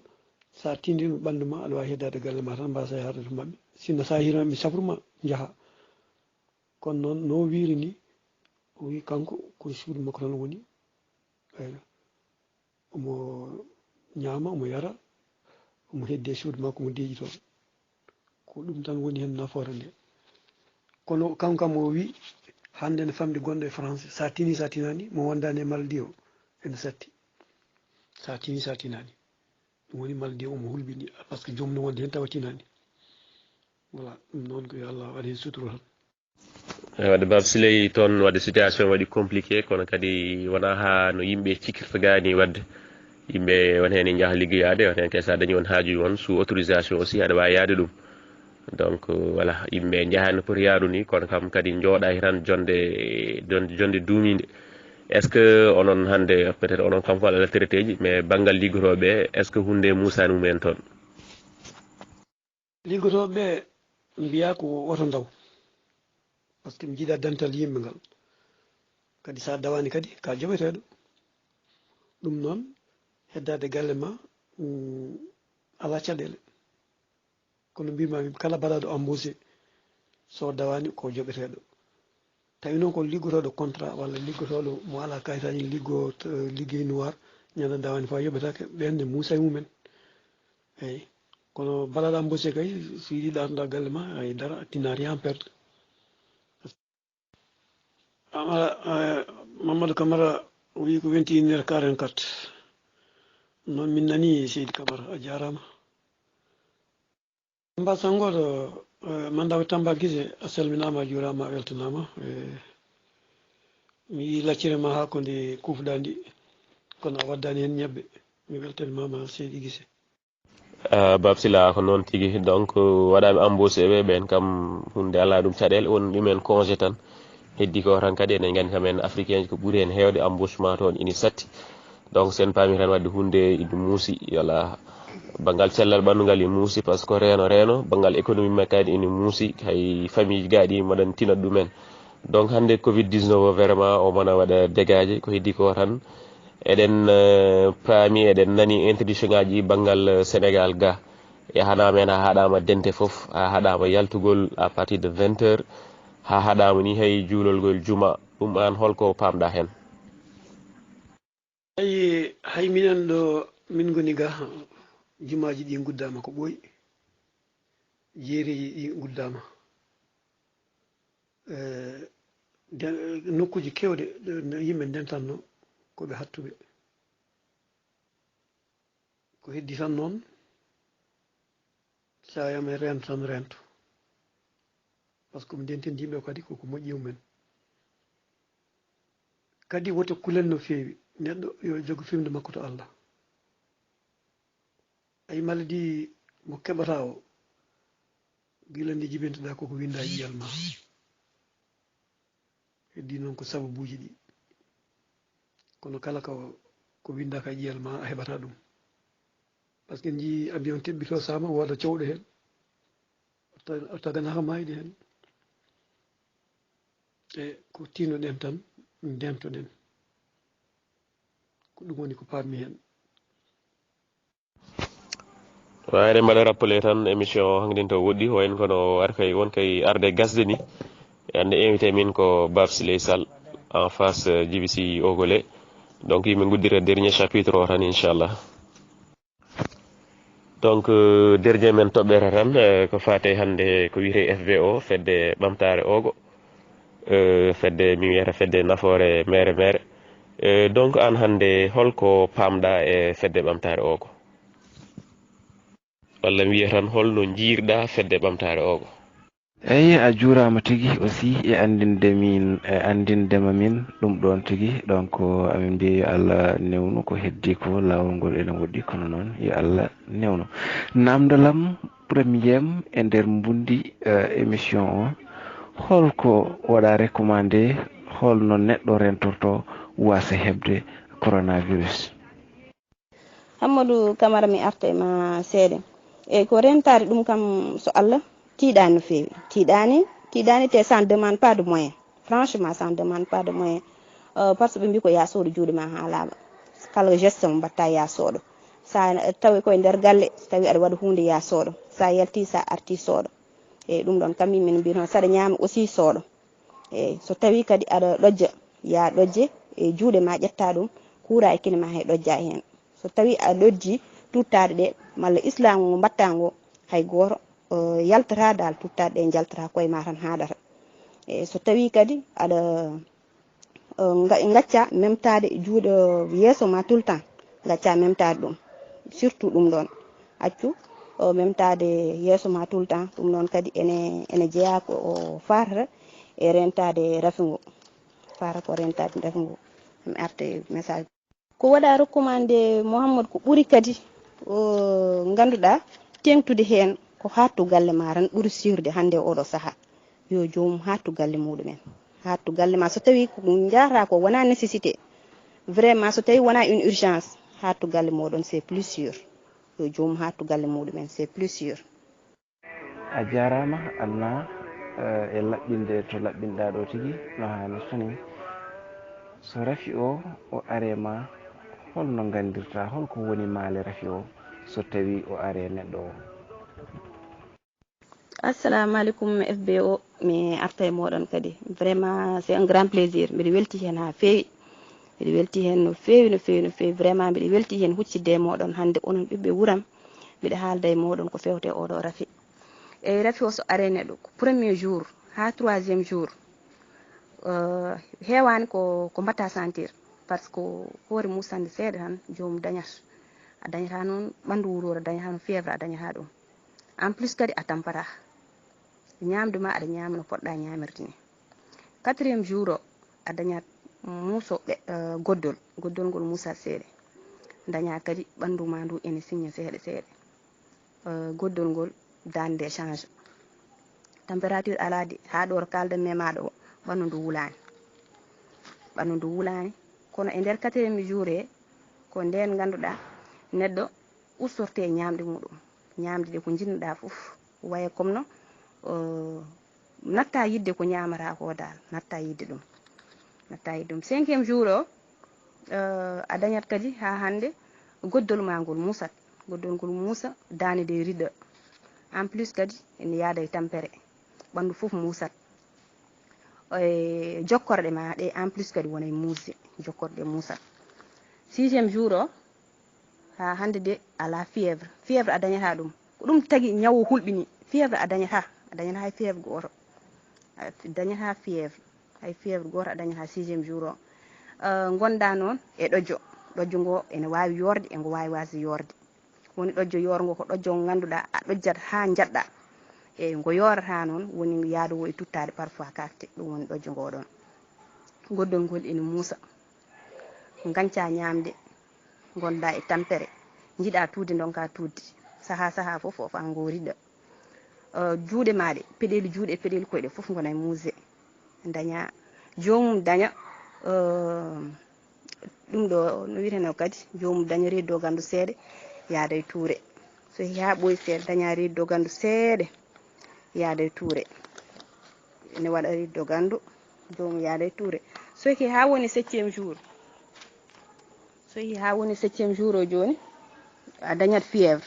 par ce que ɓandu normal tan température du corps ko 37 degré mais ne yaaha ha 38 degré so yeehi 38 degré ganda hankanti ɓandu ndu wuuli e ɗoƴƴo ngo kadi ɓeydoto ɓandu ndu wona e musde hoore de ene muusa ɗon noon reedu dogandu jokkorto reedu dogandu ene wonde tuure aɗani ɗon kam c'est la déshydratation kala nde reedu dogandu e tuure jokkotori malaɗo o fuɗɗoto tampude mi arta e message fedde ɓamtare ogo ende heewi nafoore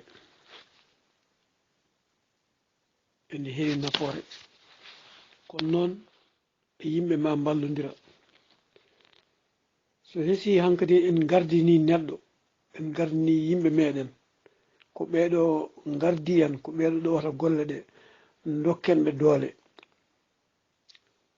kono wotto mbaɗen saha fof mbaɗen dettiri doole maɓɓe ɗum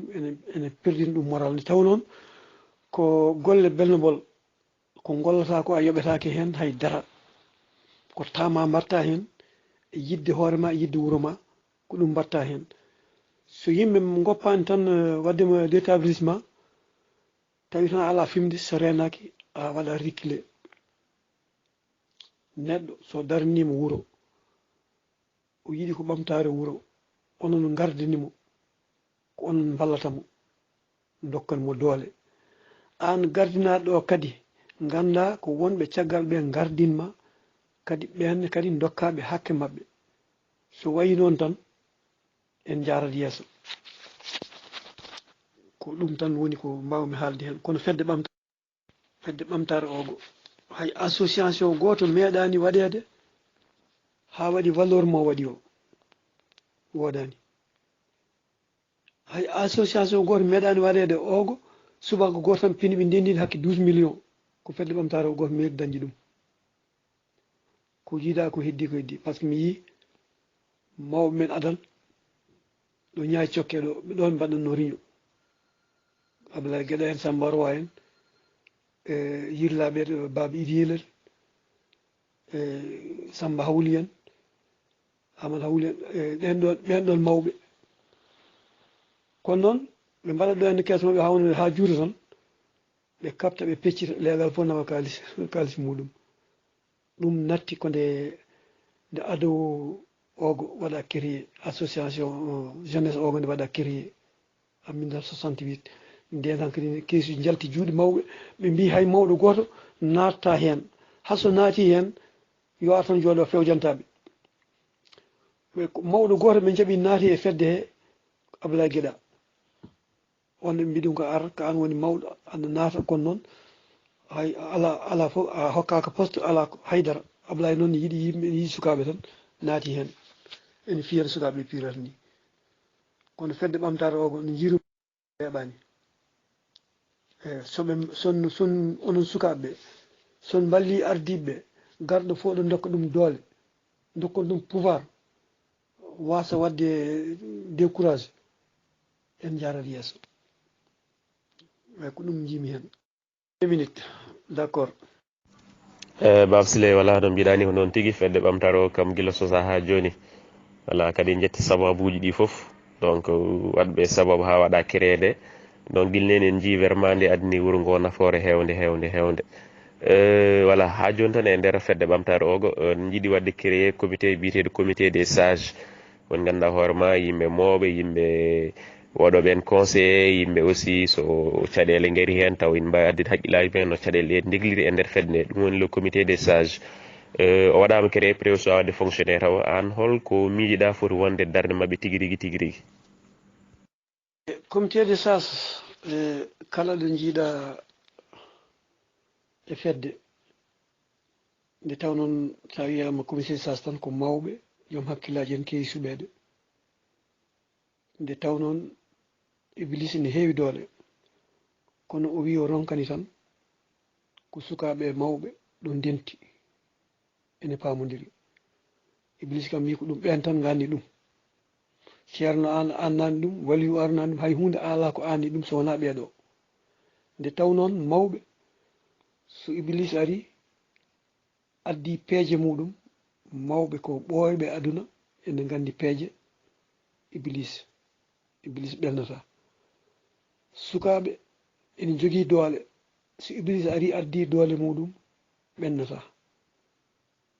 ko ɗum woni comité des sages ko mawɓe joom hakkillaji en wawɓe rende e dental ngal tawa kala probléme puɗɗiɗo wadde tawa automatiquement comité des sages taw won ɓattiɗo haala hen effectivement comme no hanki ni hanki sukaɓe ndi puɗɗi jabodirde mbimi en tant que mawɗo mon bamon en tant que nomaɗo comité des sages mbuɗi ɗi goppon haala ka ay automatiquement ɓe goppi haala ka kadi ɓe dutti ɓe jottini haala ka ɓe wonti yanoji eɓe pijja eɓe jalda nde taw noon ko sukaɓam ko en wiye Joɓe en Abdoulaye Syly en e Mamadou Naya en ko ɓiɓam hasimi waɗaka comité de sages somi haalni ɗumen keddoto hen ayi haala ka sansi Mamadou Sow en wonti yanodiral hunde ha nattumi mbi vraiment mi weltima e moɗon ko ni joom hakkillaji en mbatta comité de sages ko ɗum woni rôle muɗum kala sukaɓe dentuno ha puɗɗi mettinde an naata hen gartira hakkillaji ɗi haɓe belto ɗum woni ko nawrata fedde yeeso ya garta bonani Allah kadi ne andi kaw Siley kala ko neɗɗo haale e golle ma ko seeɗe kadi somi haali golle ma kadi buubel jannama farkata kam nde won noon minen ñeñɓe min natti haalde tan haala propagande a waɗat tan min jiiya walla mbaɗa tan kadi min kaala Allah kadi ene andi ka barɗo ka coɗɗo kadi ha timmi hande kala nde neɗɗo dari mantima ɗo min jeynama sismi mantima mbubu jannama farkata kam ngari mbubu jannama so farkima tan kewɗa ko mayde ngari tewat kalɗa koko woodani min noon kala ko kalme ma ene woodi Seydou Sall ko an holliri an waɗi jiimi eyyi mofti jawde noon kaale haalam natani haqqillaji yimɓe noon Seydou Sall Allah jarama darde ma e golle ma Allah waɗanen jaam jaam hiire moon seppe no mbaɗɗon oɗon celli mbaɗɗon tampere mawɗum alhamdoulillahi jaam tan yettere Allah e Papa Siley minen e teddinir Hawwa Thiam aɗa wiya hande ko an o invita to kawral ogoto ha mi wari noon min jiiɗi nadde toon kono ha mi wari min ngala toon gila nane ene wonno e probléme a jaam hol fof no keɓiranmi ha mi settonoma golle ma e golwole ma e darde ma e no kufirɗa ɓesgu ngu woni no kufirɗa aduna o woni no muñirɗa dental ngal gardinoɗa ngal tampere ma e coono ma e katantagal ma ene min bismorte e galle ma ni min ñaama min kaara min bertene leeso min bertene jeese ɗum ɗon foof nen ɗon Allah ene andi sinno kadi hande wona paliba haadi pewbo wiwede Seydou Sall a andat moƴƴere ene weeli ɓe mbi mi waɗi moƴƴere mi nantani a ɓooyani hen mbi hami noon wari ha mi wari mo ala saaha kadi ha mi wari dañƴo saaha mo ala haaloɓe an noon aɗa jogui saaha aɗa jogui kadi haaloɓe saaha ma o ɗum ɗon min beltanimam audio am o kadi min nenama ɗum ha to dental to ko min mbaɗi hen oɗo témoignage a jarama Seydou Sall yo gurdam ma juut ɗiɗo audio ji ɗiɗi ko goto e musidɓe ɓe gurdimi to fede ko o ko debbo ko wasa koddinajo wiyete ko Dieynaba Sy kala réunion balnoɗo galle ɗo omo ara réunion ji ɗi omo hawra hen Bab Siley noon tigui donc comité sage o ko ɗum woni nafoore mum an hande fedde ɓamtare ogo so tawi wonko miijiɗa ine foti ɓeydede hen walla foti ustede hen ko holɗum wonata ogo ko jinmi koko mbimi on ko tan yoɓe dokku pouvoir mabɓe kamɓe ardiɓe total ɓe mballe kamɓene yoɓe gandu ɓeɓe gardiɓe ɓe ɓuura ɗumen hay hunde ko kamɓe tan gardina ɗum woni ko nawrata fedde nde yeeso kala ko mbawɗen haalde ko ɗum ɗo tan woni ko nawrata fedde nde yeeso kadi e hono ɗiɗo programme uji ene mbaɗi fayida ma yimɓe gandu hen ko heewi malheureusement en natani e bundi ko ɓendi no feewi en natani hen nde taw noon annene keesuŋaji posta ɗi ko tolniɓe hakkille ma tan posata sinno ko wayno ko ha sinno ko wayno gueɗel jong en ma min naate e gueɗe ɓurɗe luggidde eyyi basi ala hen a waɗi hen fulla ma e fayida ma foof question ngaji ma ndi mbaɗi fayida mi weltanimama nde taw noon ka ɓiɗɗo ka babiraɗo koko mbimi ko tan ko yettere Allah joɗade ha ɗo o saaha ene wonde ɓiɓɓe mum ene haalde men famodira e mum ɗum ko yettere Allah min noon 68 ɓammi wadde cotisation ha ko tirinmi ko nattimi wadde cotisé ɗum mboɗo wawi wiide hay fedde amen dow dañani ɗum walla hay fedde amen less wonɓe dañani hen ɗum ko min Allah hokki ɗum mboɗo yettiri hen Allah ha hande komi dariɗo komi soldat moɗon ɗo darde ɗum fof ko ɗon dartotomi ha darnir suuf mbuɗo e moɗon voilà bandiraɓe fedde ɓamtare ogo donc en gari hen ha ɗo voilà notre invité Bab Siley Sall en face de Djiby Ndaw Sy di Ogolé walla hande luuɓiɗo inde Cheikh Diaby journaliste mo 2STV donc Bab Siley min jettima min jarnimama émission kadi walla ha jaabi no poɗɗa jabarade ni ine wawi taw banggal question ngaji ga ine wawi ngakkude gandon kala ko fewi hen koto Allah ummi kala ko manque hen aussi gandan tan koto Ogolé ummi neɗɗo timmani donc tan hankkadin Bab Siley min kokkuma micro o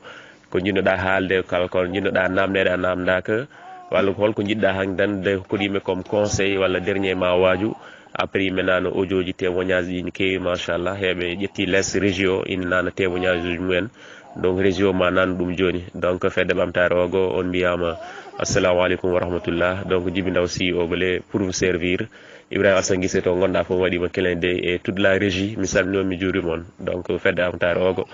yalla ɓoyni en e darnade wuuro ngo on calminama juurama bonne nuit à tout le monde oɗo rafi kadi gonaɗo yalla ñifanen ɗum assalamu aleykum Mamadou Siré Mamadou Dieynaba min ben Mamadou Dieynaba salminimi mi juurimama témoignage am tan e Siley Mamadou Siley mbiɗa andimo no fewi Siley mi andimo guila komin suka guila mbiɗo ɓorno kilote on taw ummi Côte d'Ivoire guinden Allah waddi min Siley ko neɗɗo ganduɗa ko neɗɗo jiɗɗo sukaɓe Allah wurtimo e sukaɓe won noon wala mawni kinare e Siley kadi ko jiɗɗo ogo mo yiɗi ogo naɓe affaire makko foof hayso yeehi to ceerno ñagude makko tan ko waɗan duwaw ɓesgu ogo ɗum woni ñagude makko e ceerno guila o jeunesse ogo fuɗɗi o yarani hen caggal ha e ñalawma hande o ha heddi no wirni ɓiɓɓe makko e tani hen gonɗo e fedde ko noon o yarani hen caggal engagement mo joguino toujours ko ono jogui Siley vraiment enen fof sen mbayini noon ogo yarat yesso ɗum kam mi sikku hay sen kalani la preuve tan omon ɗo jogui disponibilité makko e fedde he woni jamma woni ñalawma nde haaju ari foof o heedata hen caggal kanko itto wadde walla ko waɗete kanko itto wadde kala ko haalete ko moƴƴi kanko itto haalde ɗum ko preuve concrète yiddemo ogo nde eyyi kadi ko neɗɗo julɗo ko neɗɗo labɗo reedu guila adavo ga ha adavo Europe foof vraiment omo daari hen darde tinde no fewi donc invitation makko min mbawa tan ko weltade hen e jogade hen témoignage moƴƴo min tan personnellement ɗum kam ko hakkude amen c'est quelque chose privé mais min Siley waɗani hen ko tiiɗi no fewi guila Côte d'Ivoire noon ha e ñalawma hande o mbeɗa naftoromo eyyi kono noon kadi o wayi oganaɓe Siley kañum gurdam makko ko ogo tan vraiment jiida he ko waɗata less ɓe waɗata contacté less fodɓe jogui moyen no balliɗo ogo no waɗi ɗumen contacté pour wallude ogo taw Samba tinani Demba tinani eyyi so wona minen ɓattiɓe ɓe vraiment ko mawɗo badɗo fayida mawɗo jiɗɗo ogo e on témoignage jinno wadde hen ɗum noon min beltinimomo kadi no fewi invitation mo waɗna hande o Allah waɗanen jaam min jarama assalamu aleykum wa rahmatullah caggal yettude Allah ko julde nelaɗo sallllahu alayhi wa sallam en mbi kadi alhamdulillahi rabbil alamin Allah oɗo ko Abou Bilali Gueɗa Sall ɓurɗo lollirde Abou Houray hande fedde ɓamtare ogo waɗi beelemma no fewi saabu invide jinnaɗo amen woni Siley Mamadou Gueɗa Siley ko weltare no fewi kadi ko weltare nde ganduɗa ala to haaɗi saabu dede Siley ko adi fof ko neɗɗo moƴƴo ko julɗo ko kulɗo Allah ko jiɗɗo bandiko en kadi min noon wonko kalanmi e dede Siley tan ma yimɓe hewɓe mbi holi o saabu hakkude me e dede Siley ko Allah waɗi ɗum d'abord gonga ko ƴiƴam e endam kono ko Allah waɗi ɗum yidde nde e korso nan ɗon dede Siley ko jiɗɗo bandiko en kala to bandiko woni omo yiɗi tengti noon e ƴiƴam makko kadi ala mo hawani hay hunde ala mo añani hay hunde so tawi noon aɗa manki famde décilé tan ma wi décilé ne metti wondude kono ala wona noon yaari sabu ko yidde makko e neɗɗo no wayni ko noon o yiɗi mbaya so ronki ɗum ɗon noon o fuɗɗo waɗandema feere wonde kono so tawi tan ko moƴƴere e yidde bandu men ɗum machallah Allah hokkimo ɗum ɗon e ko wona ɗum ko e nder leñol amen hannde emin mbiya alhamdulillah hannde ko nder siley woni fof amen kanko woni junngo ñaamo woni junngo nano ko kanko kadi jogii ɓoggol ngol emin jogii heen beltaare haa wonaa seeɗa kadi emin jettira ɗum Allah nde Allah hokki men mbaaɗo no wayni o mawniki-naaki hay gooto o famɗiki-naaki hay gooto fof o nangi no mbimi naane ni ko goonga so mbi mbeɗa haalda fof heƴata ɗo donc ko nganndinti gon tan nder siley ko moƴƴo ko jurum deero sabu wonko kollittamo ni somo waawi e so waawa fof ɓoydoro ko wayde d' abord ɗum ko Allah waɗe makko ɗum ɗon ko kecco ɓernde min ñaagoto Allah tan ko nde Allah junnata balɗe makko moƴƴina battande makko Allah ɗaccamo to jeesa amen ɗo emin mbiya noon kadi alhamdulillahi rabbil alamina Allah mbeɗa wawi wiide ni hannde minen ɓiɓɓe bammakko en ɓe o ɓuri yidde e ɓiɓɓe makko ɓe yettude Allah noon korsa mo jogui amen o ɓiɓɓe makko ɓe ko ɓen kadi ko on korsa jogui amen donc hay suddiɓe makko mi ñii ko en dendagal galle o ne weltanimo dendagal galle o kadi ene andi darde makko e nder galle he ɗum noon fedde ɓamtare ogo on beltanama on mbiyama kadi moƴƴere Allah e moon yo Allahu lamɗo yoɓon teddugal ko mbaɗɗon ko wona nder siley mbaɗan ɗon ko minen mbaɗan ɗon ɗum noon min mbiri ɗum kadi alhamdulillahi rabbil alamin Allah min jettiri ɗum kadi Allah salamu aleykum wa rahmatullah ko yiɗe haalede ko no heewi kono ƴetten ɗum ɗo tade ko ɗum dañƴen salamu aleykum e ko wona ɗum ko e nder leñol amen hannde emin mbiya alhamdulillah hannde ko nder siley woni fof amen kanko woni junngo ñaamo woni junngo nano ko kanko kadi jogii ɓoggol ngol emin jogii heen beltaare haa wonaa seeɗa kadi emin jettira ɗum Allah nde Allah hokki men mbaaɗo no wayni o mawniki-naaki hay gooto o famɗiki-naaki hay gooto fof o nangi no mbimi naane ni ko goonga so mbi mbeɗa haalda fof heƴata ɗo donc ko nganndinti gon tan nder siley ko moƴƴo ko jurum deero sabu wonko kollittamo ni somo waawi e so waawa fof ɓoydoro ko wayde d' abord ɗum ko Allah waɗe makko ɗum ɗon ko kecco ɓernde min ñaagoto Allah tan ko nde Allah junnata balɗe makko moƴƴina battande makko Allah ɗaccamo to jeesa amen ɗo emin mbiya noon kadi alhamdulillahi rabbil alamin Allah mbeɗa wawi wiide ni hannde minen ɓiɓɓe bammakko en ɓe o ɓuri yidde e ɓiɓɓe makko ɓe yettude Allah noon korsa mo jogui amen o ɓiɓɓe makko ɓe ko ɓen kadi ko on korsa jogui amen donc hay suddiɓe makko mi ñii ko en dendagal galle o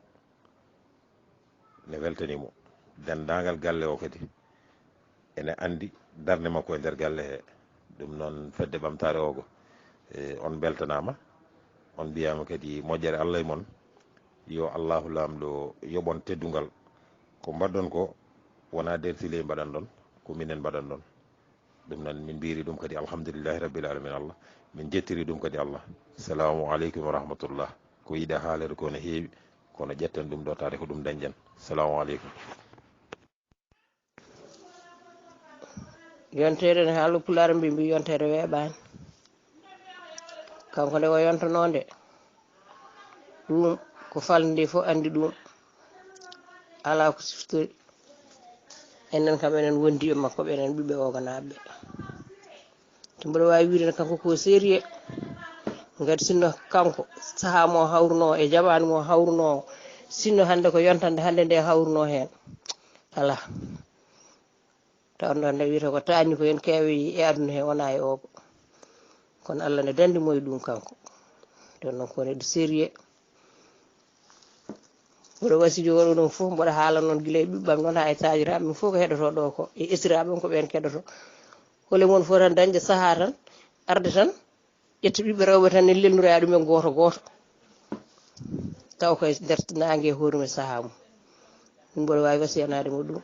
tille Mamadou dañuɗuɓe nder ogo kono hay goto meeɗa yurdemo taas yiiɗa junnade noon e haala kadi ha mi waɗima kadi ko ɓandum wona welndu no fewi kono on calminama on juurama on beltanama onon ɓiɓɓe oganaɓe foof no potirɗon on mbiyama assalamu aleykum wa rahmatullahi wa barakatuhu yontere ne haalu pulaar mbi yontere weeɓani kanko nde o yontanonde ɗum ko falde fof andi ɗum ala ko siftori enen kam enen wondi e makko ɓenen ɓiɓɓe oganaɓe to mboɗo wawi wiide kanko ko sérieux ngati sinno kanko saaha mo hawruno e jamanu mo hawruno sinno hande ko yontande hande nde hawruno hen ala tawno nde wiyata ko taani ko hen keewi e aduna he wona e ogo kono Allah ne dandi moye ɗum kanko don noon ko neɗɗo sérieux mboɗo wasijo waɗo ɗum fof mboɗo haala noon guila e ɓiɓɓam noon ha e taajiraɓe min fof ko heɗoto ɗo ko e esiraɓe ko ɓen keɗoto hole moon fof tan dañde saaha tan arde tan ƴetta ɓiɓɓe rewɓe tan ne lelnura ɗumen goto goto taw koye nder nangue hoɗum e saaha mum min mboɗo wawi wasiyanade mo ɗum tille Mamadou dañuɗuɓe nder ogo kono hay goto meeɗa yurdemo taas yiiɗa junnade noon e haala kadi ha mi waɗima kadi ko ɓandum wona welndu no fewi kono on calminama on juurama on beltanama onon ɓiɓɓe oganaɓe foof no potirɗon on mbiyama assalamu aleykum wa rahmatullahi wa barakatuhu assalamu aleykum rahmatullahi taala wa barakatuhu fedde ogo ɓesgu ogonaɓe sukaɓe e mawɓe rewɓe e worɓe min amnata Amadou Mamadou mi salmini on mi juurima on mi ñaguima on duwaw mi neldi on duwawuji lembel Siley Sall Samba Yeyya Ali Hawa ngel Kumba Gueɗa ngel Bobel Gueɗa soyne yiɗe yettono ɓe mo diwa kange tereweta BC bombi ɗi mbimo ko la ñaak semeɓe ɓe mbimo ko Musdali sukaɓe mbimo ko Ceen Dande sagataɓe ɓe mbimo ko Montor Seydi Sall an kay a dañat tan haaloɓe o ardi fo Seydi Sall ka julɗo kulɗo Allah refti hen ka laɓɗo reedi refti hen sukaɓe mawɓe fof guiƴen ala ma wawa wondude mi wonde ma Côte d'Ivoire mi yi fof ɓesgu fof ko ɓesgu ma ala ma wawa haldude ala ma wawa hen gajodirde fofo ko ɓesgu ma ɗo huufi Seydi Sall ka moƴƴo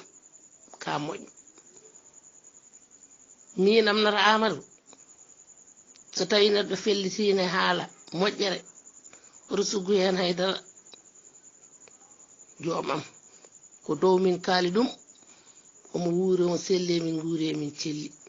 Seydi Sall Sall ngaari gueɗe min ko an artirimi e ogo fedde ogo Siley Sall de artirimi ɗo e ogo jeeri he ndene amnata ya tawno ngo hande ɓuuri yono ɓe rewɓe goppetake no jalta wuuro ɓe ko rewɓe présenta en nden noon ya tawno ngo hande ɓuuri o artirimi e ogo jeeri he